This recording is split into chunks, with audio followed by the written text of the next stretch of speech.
I'm Nicole Lappin, the only financial expert you don't need a dictionary to understand. It's time for some money rehab.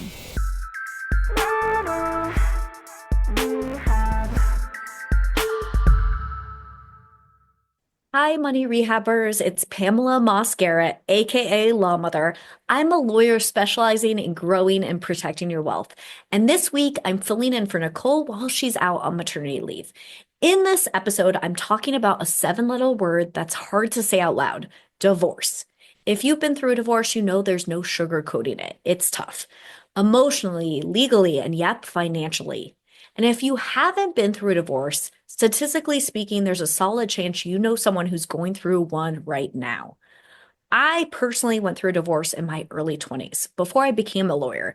And I made a few mistakes now, reflecting back on as a lawyer, that I wish I would have known. And I'm going to share those with you in a moment. Today, I'm remarried with 2 kids, and I feel like the lessons I learned through my divorce have made me an even better person and partner. Today, we're tackling divorce in 2 parts. First, I'm going to give you strategies around how to protect your money when splitting with your partner. Next, you're going to hear a conversation between myself and Catt Sadler about protecting your mental health during a divorce. Because in cases of divorce, it's all about protecting your health and wealth. So let's start with the financial side of things.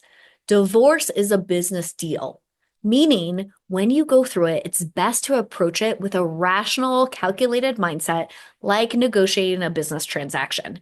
Yes, it's also emotional, but the legal process, it's about untangling assets and liabilities. And if you go into it only thinking with your heart, you might get financially wrecked. So let's talk strategy. I'd make yourself a to-do list with these 7 things on it.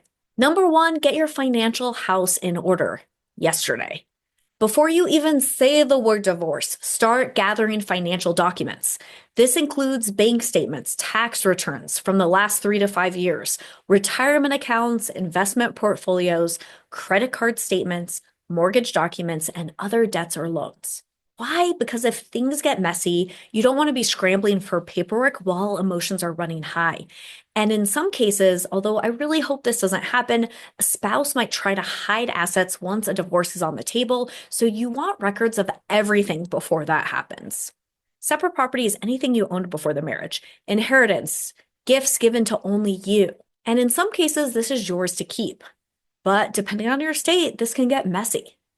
For example, if you had real estate prior to the marriage and commingled it, it becomes marital property, which I'll talk about in a moment.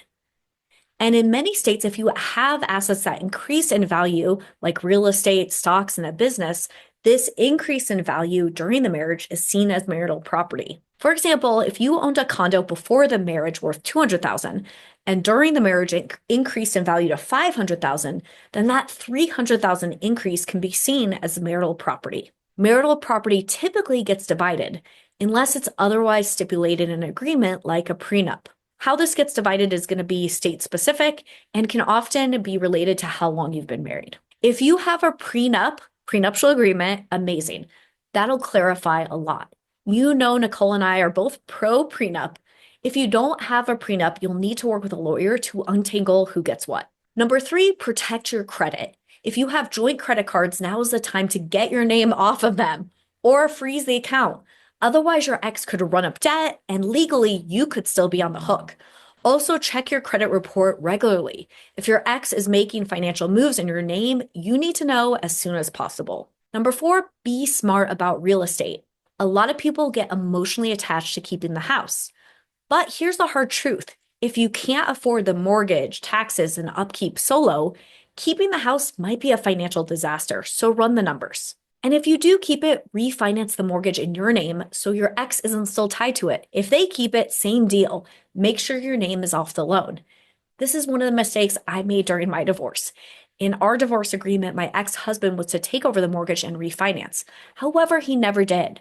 Unfortunately, this was back in 2008 when the housing market crashed. So 6 months later, the house we bought was worth half the price and my name was still on the mortgage. When he stopped paying the mortgage, it wrecked my credit for about 7 years. Number 5, don't forget retirement accounts. Pensions, 401ks, IRAs, they all get divided too. And depending on how your assets are split, you may need a qualified domestic relations order to get your fair share. A qualified domestic relations order is a legal document that divides retirement plan assets between spouses during a divorce, ensuring that non-employee spouse receives their rightful share without triggering early withdrawal penalties or tax consequences. Number 6, hire the right lawyer, not just an aggressive one. An aggressive divorce attorney might seem like the right move, but the right lawyer is the one that understands your needs and will get you to the goal you need. There are divorce attorneys who are known as sharks, who are extremely aggressive, but that can also be a liability and risk for you that may backfire. For example, if you want an amicable divorce, yes, those do exist, especially if you have kids, a lawyer that's known for building bridges and being reasonable is more likely to get your case resolved sooner. I've personally seen extremely aggressive attorneys draw out cases longer than they need to be, which ultimately costs you much more money. Be sure to interview a few lawyers before you'd commit. I'd say the most helpful criteria is to find someone who's handled divorces like yours, so don't be shy in the first meeting. Share the details that might be relevant, like how long you've been married, what your ideal situation is. I mean, really, don't be shy. And if your divorce is relatively amicable, a mediator could save you a lot of money in legal fees. This was a mistake I made. I hired a very cheap attorney, and because he was so cheap, I felt like he cut corners. For example, he didn't advise me with regard to real estate issues and my ex not taking me off the mortgage. He dropped the ball there, and that cost me big. I really wish I would have spent a little bit more money to get someone who would have helped me cover my bases. Number 7, plan for life after divorce. Divorce is not just about getting through the process, it's about what happens next. Make a new budget, update your will, trust, and other estate planning documents, adjust your insurance policies, and start thinking about rebuilding your financial future. One of the biggest mistakes I see is people forgetting to remove their ex as beneficiaries on their accounts, and they unexpectedly pass away and their ex receives everything. Okay, so that's the money side of things. But as we all know, divorce isn't just financial, it's a full-blown emotional roller coaster. So let's hear from someone who's been through it in the public eye. You may have seen Catt Sadler from her work as a reporter on E! News, but now with her podcast, Catt Sadler Now, you really get to know her. Today, I sit down with her to get her advice on how to protect your mental health during a divorce. Here she is. Catt, you have an amazing podcast, Catt Sadler Now, and you used to open the show with this introduction. I'm going to read it to you. You used to say, after a broadcasting career spanning 3 decades, raising 2 kids, and dissolving a few marriages, I've learned a thing or two about life, about love, about becoming the best version of ourselves. Today, I want to talk to you about how you learn those lessons in the wake of divorce. And I want to start with a story you told on your podcast about a driver who was taking you for the first time, your first time covering the Golden Globes, and he totally changed your perspective on the divorce you were going through. Can you tell that story?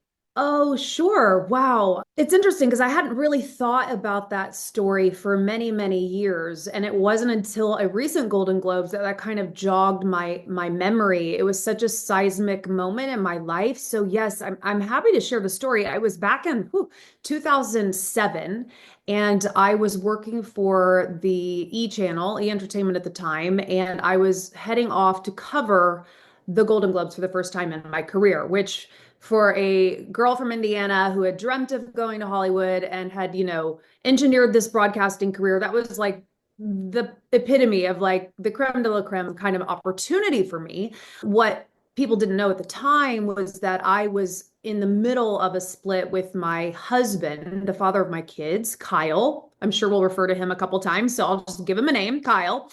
But I was heartbroken. Professionally, all these wonderful things were happening in my life and being realized for the first time. But at the same time, my family was crumbling. And what was really going on inside of me was just feeling like a failure and feeling just so depleted and exhausted and devastated, really, with what was unraveling in my personal life and what was happening to my family. And so I get into this car with my driver because on the national level, one of the perks is, they send you a car to get you to the big, award show. And I had my sweats on, I had my coffee in my hand, and I was heading off to go do my job. And as glamorous and exciting and thrilling as that day seemed to be or appeared to be, or, I had anticipated it to be, I really didn't know if I could pull it off. I was a shell of a person. I was felt like I was dying on the inside. And so I get in this car to go to work and I'm kind of feeling quite weak. And this man, the driver, and for the life of me, I can't remember his name. I think it might be Monroe. He just bestowed upon me like this kind of wisdom for the moment I was in that felt really ordained, actually. It felt really like this divine, energetic moment where I felt like he was sent to me in that moment, on that day, during that drive for 45 minutes, where he kind of reframed my idea about my divorce in a new way. He was asking me questions. I was a complete stranger. He was a complete stranger. I started telling him my story because it was so raw and it was so of the moment that I just kind of unloaded on this guy. And he was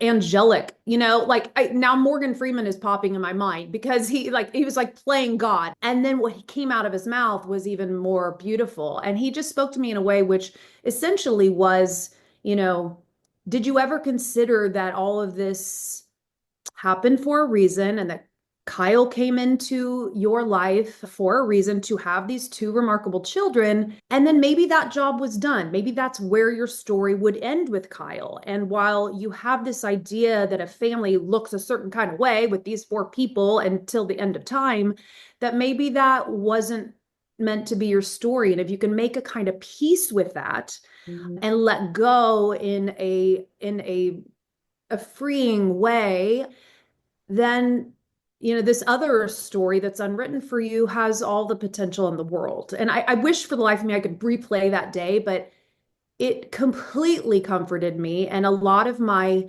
pain melted away in that moment, and it gave me the strength to literally go forward into my day and do what I needed to do. So I reflect on that as just a really poignant, profound life experience that really led me on my way on this new path to how we would dissolve our lives together and all of the many choices that we all have in those moments as we move forward and create the next story. That's powerful. And what I'm hearing is the driver kind of gave you a new perspective. And why do you think that was something that you really needed to hear at that moment? Mm.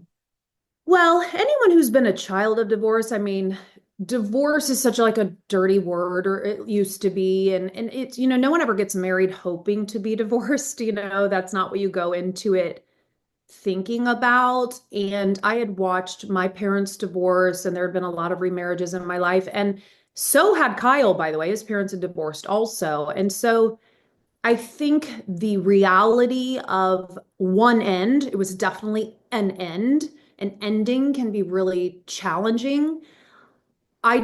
Maybe I hadn't considered a more hopeful narrative following all of that. I was still so raw. Like I said, it was still so new.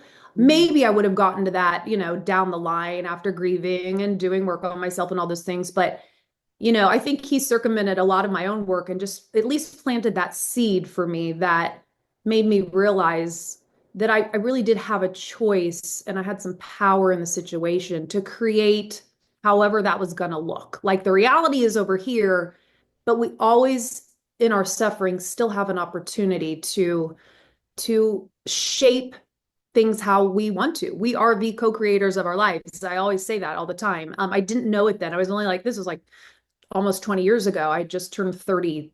And yeah, it was really beautiful.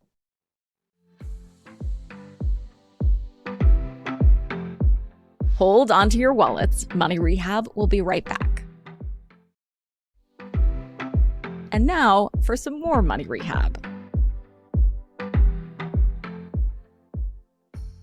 As a lawyer, I know that divorce is obviously a legal process, but it's also emotional. Can you talk a little bit about your emotional arc during that time? I know we just kind of started with you going to the Globes, but then you Mm-hmm. went through the whole divorce. Can you kind of Mm-hmm. tell us about how that was emotionally? Mm-hmm. Yeah, well, and to your point, luckily for me, the procedural formalities of divorce, that was the easy part. Like that was really clean. And I know a lot of people who aren't as lucky. Who, I mean, I hear some stories, and I'm sure you know some stories. That can be really, really, really harrowing for people. So the whole thing was emotional, really. I had mostly it was my kids, my kids, my kids. They were 6 and 2 at the time. And again, I think I had had a rocky experience personally as a child. My parents, my biological mother and father, just, they were angry at each other for years. And so I just didn't want them to have a similar experience growing up. I wanted their birthday parties to be fun. I didn't want there to be animosity or, bitterness. So at first, I had to make that kind of decision. And luckily, with Kyle, right away, that was the one thing we agreed on. Listen, we had some things we had to work through, and there was some therapy involved and that kind of thing. But the one thing we definitely agreed on was we're going to do this differently. And eventually we're going to have to figure out our co-parenting situation. We're going to have to figure out how that looks. But no matter what, it's a kids first approach. And so even though, of course, the unsettled feeling, those emotions of the uncertainty of your future and what your family's going to look like, and worrying about your kids and worrying how they're going to adapt to the back and forth and all of these things that play into the transition, there wasn't a day that went by that didn't invoke some kind of emotion. So that's going on as a mother. You're just really wanting to protect your kids and make sure that they will be okay through something like this. And mine were quite young. I mean, that really stung. Looking back, it's like, oh, he was 2. Orion was 2. I was 2 when my parents divorced. So it's like, oh man, are we repeating a cycle here? Is this a pattern? And so again, you have to really forgive yourself, I think, for maybe not meeting a certain kind of standard that you think that you're supposed to set for yourself. And then the other difficult part of my divorce was that I was on TV every single day. I was on set every single day, and you're interviewing people and you're on. I mean, as if you're on stage on Broadway, you're presenting yourself to the world. And I always think back about that time. In many ways, that's what saved me, because I didn't really have the option to like not leave my house and stay in bed all day and drink a bottle of wine or whatever to just get through those hard times. I had to keep going. But at the same time, that can often delay your grieving process, because you're kind of just going through these motions, and that's what I was doing at the time.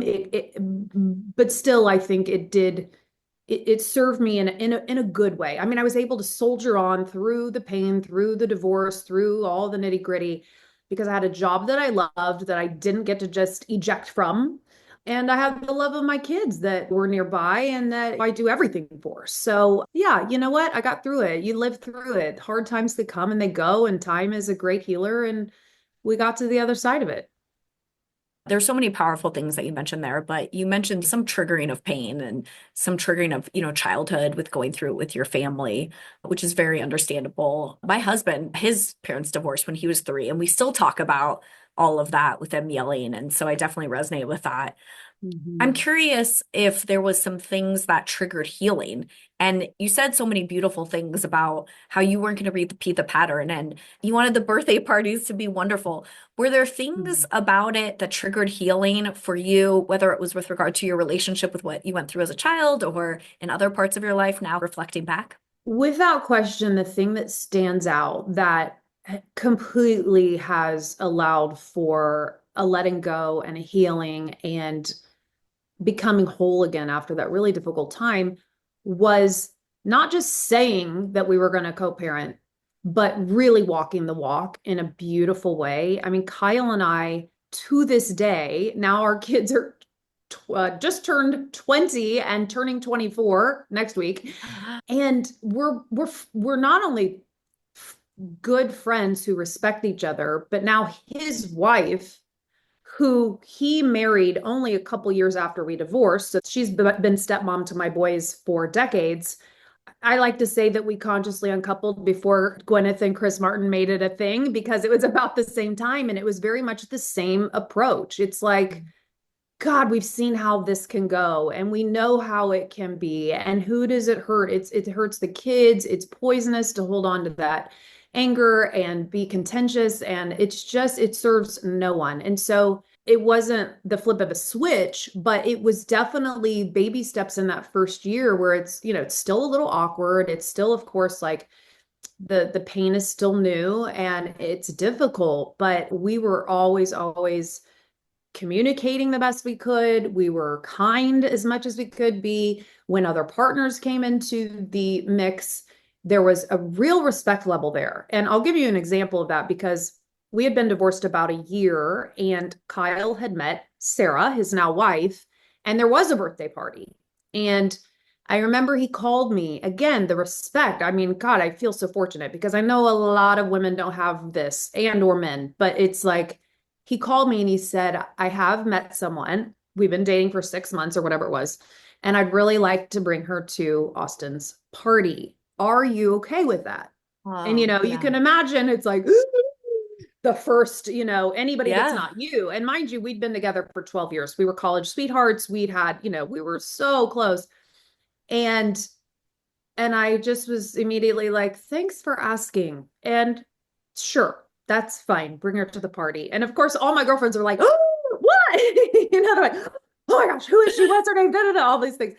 But I was like, we're moving forward. I mean, I think Yeah. I luckily had enough emotional intelligence even back then to be like, if we're moving on, what's the past is the past. We're all moving towards our futures. And she could not have been better at that party. She came up to me during the cake cutting and literally said, is there anything you need? Can I help? And I said, yeah, I'm going Oh. to cut the cake and you can scoop the ice cream. And it literally started like that. And we're friends to this day. We even have a working relationship. And so Oh. I think the healing was possible because there really was still a version of love there. I mean, it wasn't romantic love anymore, and that had ended, but there was love and respect for the mother and father of our kids. And we just set a precedent with anybody who was going to come into our lives that if you can't get on this same page, then you're probably not going to be a part of this family. And it's worked. It's really, really worked. And again, I know that it's rare, but I feel so, so fortunate. I am just here to tell the story that it is possible. It really, really is possible. One of the things that you shared is your initial moments of going through a divorce and kind of the fears that came up. And for those listeners who maybe they're in the initial part of it or they're supporting someone that's in the initial part of it, back then, what was your biggest fear? Hmm. I mean, I keep coming back to the children, but it was about them. I was afraid that they would feel like they were part of something broken. I definitely had some fear when I started dating again also. I think I had work to do on finally putting to bed some of my own childhood wounds and then having a failed marriage, which I hate to even call it that. I keep trying to call it something else, and a marriage that ended, because it was a lesson. I mean, it really was. Let's bring it back to the first story. It's like Kyle came into my life. All of this is just part of my own learning that I'm going to continue to do throughout my lifetime. I'm an eternal student, and that was a major, major lesson for me to learn. But of course, those fears were real. And so when I was dating, I don't think I had a lot of faith in men there for a while. I've had to kind of learn that a few times since Yeah, probably. I hear Um, that. yeah, I think we carry that as women often. If you've ever been burnt at all, Yeah. and not even burn, I'm not even saying like I'll burn me, but like when things don't go as you planned or how you dreamed, or you're ever disappointed in any kind of way or let down by someone, that can be really, really hard to put your heart out there again and believe in love again, as cliche as that sounds. But I think I had that fear for a while also. After my divorce, I put myself out there in ways I never expected and did things that I never thought I would expected that like reflecting back, I think if I had stayed in the marriage, I would never have pushed myself as much into other areas. Hmm. Can you like looking back, what did you learn about yourself during that time? Well, I learned that I would still know how to kiss another man other than my husband. That was the first thing because I've heard other women say this, like if you're with someone for so long, my first fear was like, is it like riding a bike? I don't even know. These lips haven't touched anybody else's lips for like a decade plus. I hope I know how to do that. But I did. That came right back. Um, but man, I don't really think I allowed myself any real like journey of self until my kids got older, honestly. I was so busy with my career. I mean, that is really the truth of it, is that was the season. And I look back now and I'm like, how did I do that? I was a single mom. It was like 50 hours a week of work. It's high pressure, traveling the world, being on red carpets, like interviewing these A-list celebrities, like the pressure, immense pressure work-wise, and crazy hours and weekends and all these things. And then two kids at home and juggling that and figuring out how you're going to get them to school and how you're going to make it to your interview on time. And I mean, and then missing things and missing doctor's appointments and occasions at school and these kinds of things. So I was just in a real season of pulling it all off. I mean, really, I wasn't even working out. I wasn't consistently, I mean, I am night and day different today than I was then. And I understand why I hear from a lot of women who I talk with on my podcast about just like, where's the time? We're always like, you see the jokes now on social media and people are like, there's so much to do and so much to think about and what you're eating and what you're putting in your body and how you're choosing and what you're shopping for and how, getting your kids all exposed to all the things. And then, all the emails from the school, like it was literally all of that. So I wasn't like going on retreats around the world and like trying anything new. I was just staying above water. My big philosophy at the time, I actually have a tattoo on my wrist. My big philosophy through that really demanding time in my life was be in the moment. That's how I justified being away from my kids when I had to work and being with my kids when was I was really practicing being present. And when I was with my kids, I was like on the floor, eye to eye with my kids. And when I was at work, I had a job to do and I had to not feel guilty about that. And so I was able to navigate that with just the practice of trying to always be in the moment. And that did serve me. It really got me through those wild, wild years. And now that I am an empty nester, I have 4 kids. I'm not married to my partner, but it's like we are, and he has 4 kids. So now I'm back to little kids in my life. But until just recently, I was an empty nester. And so in these past couple years, that's really when I've been able to do that kind of exploration of self and go on these adventures or go on these retreats around the world and trying my hot yoga and working out consistently. And I'm just so turned on by becoming the best version of myself and experiencing life at an optimal level. And so, I think that's the nature of life for all of us. You can't be all the things all the time, and there are different seasons that come your way. And I'm really enjoying this time in my life to actually go in a little bit and be more introspective and do those kinds of things for myself. It's a really great feeling. It's one of the best things about getting older. I tell everybody that. I'm like, it's actually kind of awesome. I have a 1-year-old and a 4-year-old, so I'm definitely in the season of what you're describing right now. And I think on one of your recent podcasts or the podcast I listened to, you had an intro about, being in the now. And I just remember like, oh, thank you, Kat. Thanks for saying that. And there's so many moments of in the day, like you said, with me balancing work and taking care of them and just being like, okay, like I'm changing my son's diaper right now. I'm going to connect with him. And even if, you know what I mean, it can be just so powerful. It's not so much about the quantity, right? It's about that Yeah. quality. So I think that's Oh, such good yes. advice. Yes, and it's especially hard for, mothers, women with kids your age. I know it's so hard. So much is asked of us all of the time. And the thing is, we're so good at doing it. Like we're so capable of multitasking and doing all the things and being in all the places. But yes, I just think if you can really ground yourself and train your mind and have that mindset to just be in that moment, turn on all your senses, like your kid in your diaper, like, they smell so good, not the diapers but the babies. um but like really leaning into those moments. I mean, all we really have, I mean, that's the name of my podcast, for God's sakes. I mean, Catt Sadler Now, it's really about the moment, and it's all that is promised. It's all that there really ever is. Even the past, we were in the now then. So get comfortable there. I think something that surprised me in my divorce, and I don't know if it was the true with you, was some people's reactions to it that I wasn't expecting. Hold onto your wallets. Money Rehab will be right back.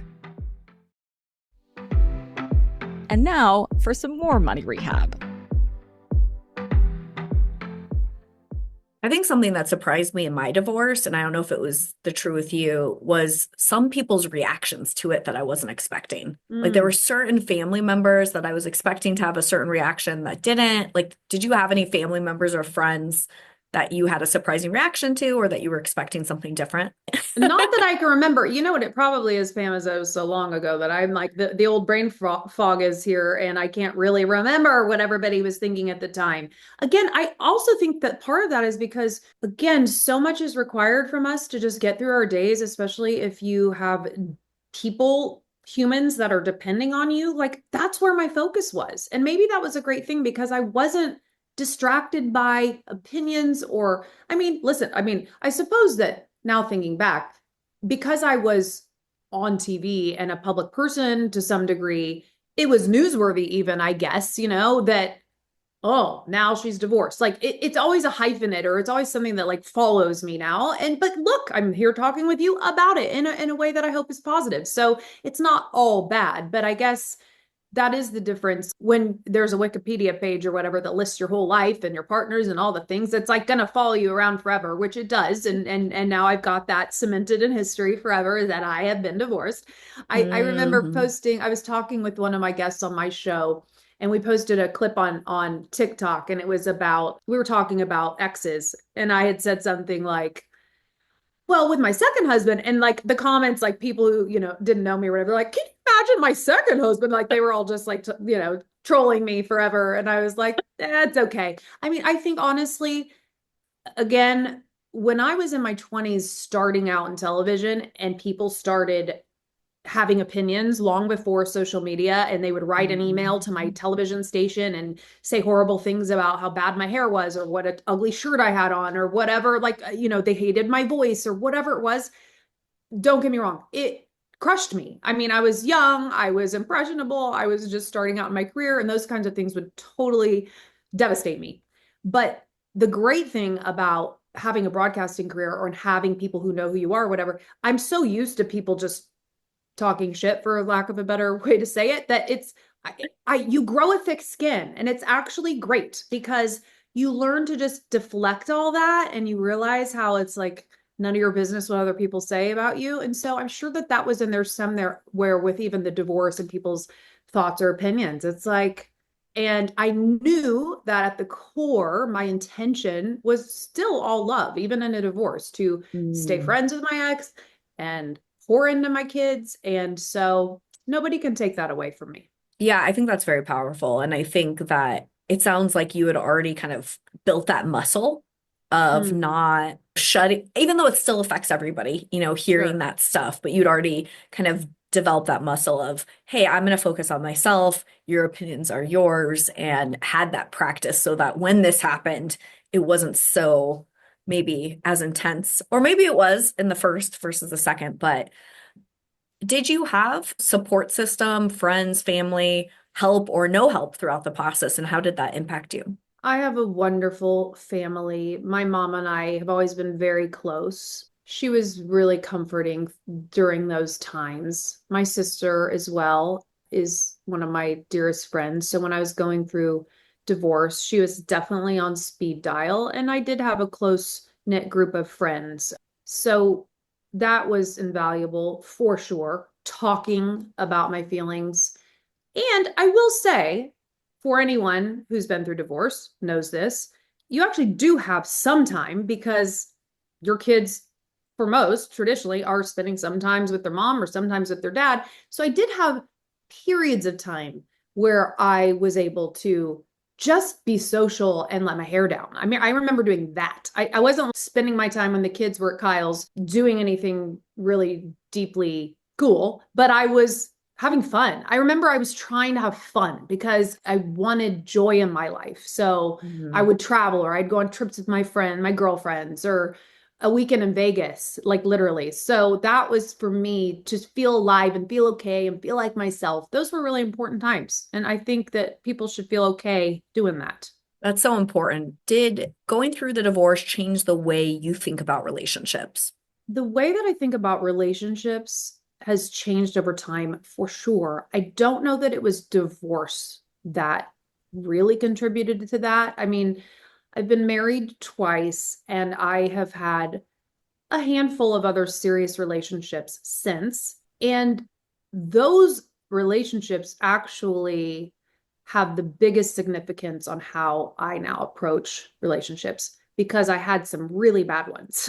And it's odd that my marriages ended in like, nothing absolutely catastrophic happened. It was like letting go in love and like, we can be friends. There's still respect there. This has run its course. We really, really did try, but it just wasn't going to work out. And then I had some relationships after that in my 40s that were the worst relationships of my life. And so we'd be here all day if I told you the psychology of all of that and all the reasons why I think that happened. But it was my worst relationship. And by worst, I mean just unhealthy, really, really unhealthy, that profoundly changed the way that I regard love and healthy love and romantic adult love and how it's supposed to be.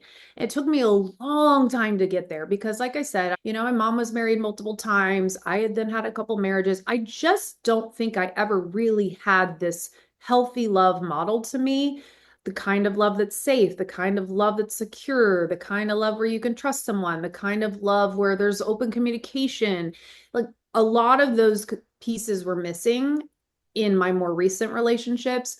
And it took me being very, very mistreated, betrayed, deceit, the whole thing, a very toxic relationship that basically just cued my rock bottom ever.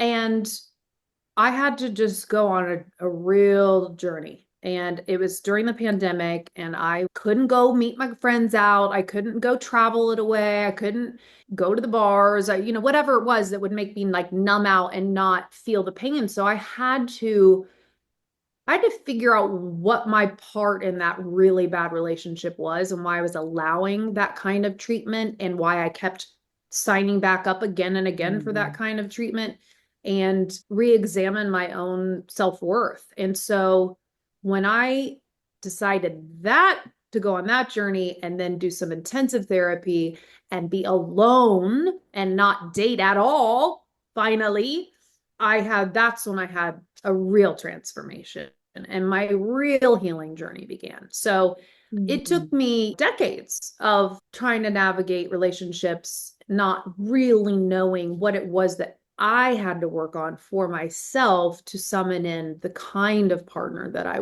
would really want for my life.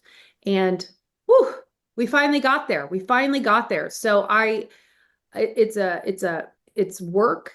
It's being honest with yourself. It's it's self-love.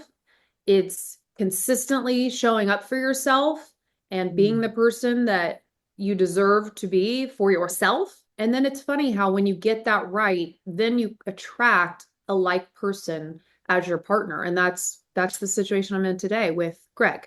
Yeah, I think there's probably listeners on right now that are going through something similar where they either are currently in a very unhealthy relationship or they've gotten out of an unhealthy relationship, and kind of hearing your perspective is so powerful. I used to, as a prosecutor, prosecute domestic violence, and I didn't realize how prevalent domestic violence was in our society till I interned at the DA's office in law school, and then really saw that it really goes across, every socioeconomic, every race, every culture. It's so prevalent in society.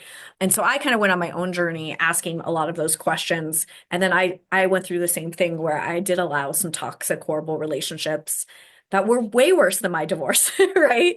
So Yeah. so Wow. thank you for sharing that. There were a few things that you said that really drew me in. And I think one is that level of shame. Mhm. And there is this level of wanting to take responsibility and ask yourself and get to the other side of that. There's also this level where it becomes so unhealthy, right? Where you're creating more damage to yourself that you don't want to do. What do you think really made a difference getting yourself out of that? It was a lot of things, and I'm so grateful that I had support. I had really good friends that I could would talk me off the ledge. I often the people that love us see it so clearly. And if you're in that kind of really unhealthy situation, there is a type of emotional abuse and brainwashing that happens where you are a shell of your former self. I mean, it's like you were just talking, you see these types of cases all the time. And everybody else is like, well, why wouldn't she leave? Like, what is she sticking around for? And you don't operate like who you used to. And so, I mean, that's the whole grooming process, is to make you off kilter and to stop trusting yourself. And so when you lose the trust of yourself, you're not making the kind of decisions that the healthy whole you would be making. And so it's a really slippery slope and a dangerous place to be in. But luckily I had friends who would tell it like it is, and not let me call back or not let me text back and hold me accountable. And if I thought I was gonna, they'd help me out. And it is like an addiction where you're addicted to this kind of love or this kind of cycle. And so that was very helpful in those critical moments. And then again, I finally, thankfully, through another friend, was referred to the first therapist in my life that I stayed with, that I was honest with. I kind of call him the crisis therapist because there were some pretty dicey situations that I found myself in. And he was, again, also on speed dial. And it's crazy to talk about now, to even think that I was in that kind of situation, because it still kind of sounds unbelievable to me. I kept showing up when I didn't want to talk. Even if I didn't want to go to therapy, I'd still show up. And you can't lie to your therapist. I think a lot of us like even go to therapy, but then are you really telling all the things? And are you really like being that vulnerable? And so I think when you're in so much pain, eventually you just surrender, and that's when the healing can begin. So between the therapy and my friends, and then putting that into practice was really interesting too, because if you really decide and declare the kind of love you want, I took at least a year off. I was just completely not dating at all. But when I decided to get back out there again, it was really important to me to act as if I meant what I believe. It's like one thing to say, I want this kind of partner, and but it's like a different thing after you've literally behaved one way for so long, to try to enact these new ways of loving, or these new boundaries you have for yourself, or these new virtues that matter most to you. And if you don't get those, are you going to stay, or are you going to leave? And remembering that you have the power. It's not a pick me, I want to be loved. It's a I hope you're good enough, and you check all these boxes, because this is what I want for my life. Not that I'm going to settle for, but this is what I will accept, and I hope is additive to my life. And if not, I'd rather just be with myself and love myself and keep it moving. It's a really, really good place to get. It's hard. I remember when I did start dating, I definitely had some tests, and I was so proud of myself when I would just like cut it off. And then I remember like the one guy in particular, I was like, oh, this is the same kind of guy. The chemistry, the sex appeal. There's too many reasons that this looks like really attractive, but I know that that's not the formula anymore. I know where that's going to end up. I know about the liars. I know about the cheaters. I know what that looks like. And what I used to gravitate to that, and to have the love of self to be able to go, yeah, you can stop calling me. And then you hear, wait, what? Why? What? And I'm like, no, it's just not working out for me, because I just knew where it was going to go. And that was a real breakthrough for me, because I'd never been able to do that in the past. And yeah, that's when I knew I was healed. Feels great. I love that. And I think just the having the boundaries, being clear, reaching out for support, and then that level of clarity of what you're looking for, once you take that time to do that, there's so much power of that. And I know when I first started dating after my divorce, I was so young and naive, and I was just like, love is, it's not definable. And I went out with a whole bunch of jerks and losers. And then I was like, okay, I need to get my stuff together. I need to think about what I'm really looking for in life. You get your heart broken. Once you get that level of clarity, it's so much Yeah, easier to attract it into your life and to yeah. not settle for anything else. So that was really, Mhm. really powerful. I feel like a lot of people feel a pressure to bounce back quickly after a divorce, after a breakup. What would you say to someone who feels like they're behind and starting over? That there's no such thing. And there's no such thing as being behind when it comes to starting over. There's no timetable. It is a very, very personal journey. And so don't compare yourself to others and how they did it or they've done it. I think your biggest guide is that instinct you have inside. I call it my compass.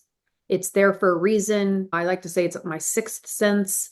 Pay attention, get intimately familiar with how it feels. You just said something interesting like, "Oh, I thought love is like love." Like love isn't a feeling in my opinion. Love is doing, love is being, love is action, love speaks volumes, but it's much, much more than a feeling. Mm. There is a knowing, I think, that we all have within ourselves. And it's very easy and very human of all of us to lie to ourselves. I mean, and oh, it's fine, or oh, if I just call him back that one time, or oh, if I just don't stick to my plan to go to the gym, or all these little like teases that we have that take us away from what it is we really really want for ourselves and deserve to have in our lives. And so I think if you can really tune in, let that be your guide. If you're going through a divorce and just sit with it, sometimes it can feel like just the void, you're in the void and there is so much uncertainty. But the quieter you get, the longer you stay with it, I think it's better. I think that is your healing process. If you rush that, it's going to bubble up in some way later down the line, and then you're going to have to start all over again. So, don't we only want to go through this once? Probably. So, just stay with it as hard as it is. And it's hard, it is hard, but just allow that for yourself would be my advice. I mentioned your amazing podcast, Catt Sadler Now, where you have powerful conversations at the intersection of wellness and so many other parts of our lives, business, relationships, personal growth.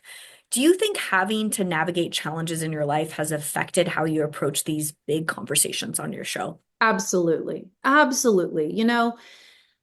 I feel so fortunate. I swim around in gratitude all the time that I just like I am forever practicing gratitude. I love being in a state of just appreciating again all those little moments and the now and all these things. But I definitely have had adversity. I mean, I'm writing my book right now, Pam. I've got stories, okay? It wasn't a perfect anything. My life has not been, it sounds rosy. And sometimes when I'm like, oh, I'm friends with my exes, it sounds so nice. And I know that's not like the norm for people. But what I do want to say is I have had adversity and I've had some really dark times and I've been exposed to some very dysfunctional things.